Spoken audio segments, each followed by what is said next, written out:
Sa mga sumusumaybay sa buhay ko, sa squatter lang naman ako nakatira.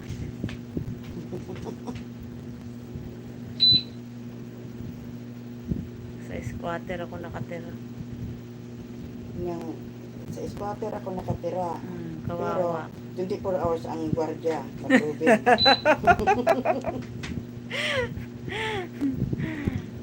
Kawawa. Kawawa ang inyong rampadora, guys. Pinalayas, lumayas, sa squatter nakatira.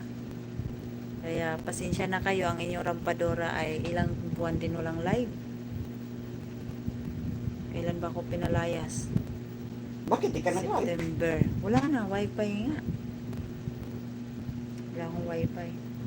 So, ilang buwan ako pinalayas simula nung Di, makuha ni Merlita. September, Dito lang pala October. siya naka-live kaya may internet dito. Doon na wala na siya internet. Kaya sasabihin nila wala na ako live. Dito ganda yung buhay niya dito.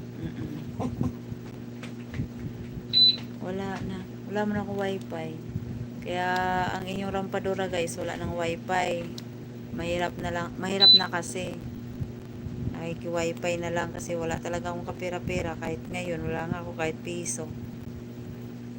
Mahirap na inyong rampadora, guys. Sa totoo lang. Wala na nga ako pambili bigas. Kaya mag-umpisa na ako. Kamuti na lang kinain ko, Oh, guys. puro dahon ng malunggay na lang. Baka sa sunod buwan ito, guys, sawa na yung tira ng sawas Yung aso namin, lilitsunin ko na para may kainin na kami. Wala na kami mga kinakain. Itong manok ko, guys. Naghihirap na kami. Litsunin ko na lang itong manok, guys. Simula nung pinalayas ako, guys. Umpisa pinalayas ko, guys. Ang tirahan ko, guys, puro na puno, aso, manok, o pusa. Kaya wala na akong kinakain, kaya pinakain ko na sa mga alaga ko. Sa mga alaga ko. Mm. So, ayan.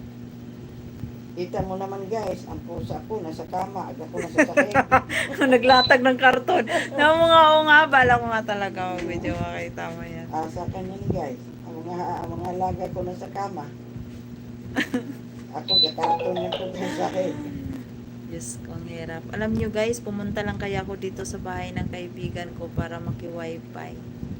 Nilibang-libang lang namin tong oras namin, guys.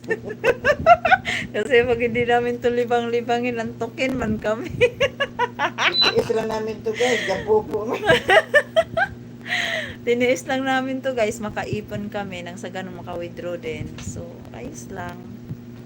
Ayos lang ang live. So, kumusta na kayong lahat dyan? Kung ako naman ang tatanungin nyo, ito naman ang buhay ko. Status ng buhay ko, ng upahan, squatter area, wala nang kinakain, pinapalayas, Kaya, guys, tapos inaapi, ko guys. tapos kung ano-anong mga pinagsasabi. Wala na talaga akong kinakain, guys. Oo. Kaya tumaba na lang ako sa hangin. Hangin na siguro laman yung katawan ko. Oo. So, Kita mo naman, guys, ang mukha ko ngayon lumapad. Dahil siguro to sa hangin. kaya masaya naman ako kahit pinalayas ako. Meron naman akong mga kaibigan na tumulong, hindi naman ako pinapabayaan. Talagang mawawalan ka man, may papalit. Parang jeep, may bababa, may sasakay. Parang bus, parang mga padi pasaherong sasakyan. May bababa, May sasakay. may sasakay.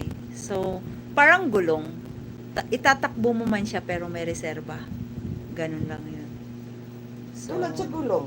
Pababa, pataas, pailalim, pababa. Ikot-ikot lang Oh, tayo, guys. pupunta siya sa gilid. Punta siya sa gilid. Noon, So, guys, baba ako. Pero ngayon, baba pa rin. Hindi naman tumaas. Hindi ba naman na makaikot ang tumaas. gulong? Hindi makaikot yung gulong. So, Paano maikot, guys? alam niyo sa Flat totoo lang, kasi. Flat man ang gulong, di makaikot. flat man ang gulong, napako ng malaki. Alam niyo sa totoo lang, guys, nangangatog lang ko sa lamig ng hangin dito. Yung sa dalawa. Tulog na yata. Ayan, welcome to my live chat. Remember to guide your privacy. Okay, gandang gabi sa inyo.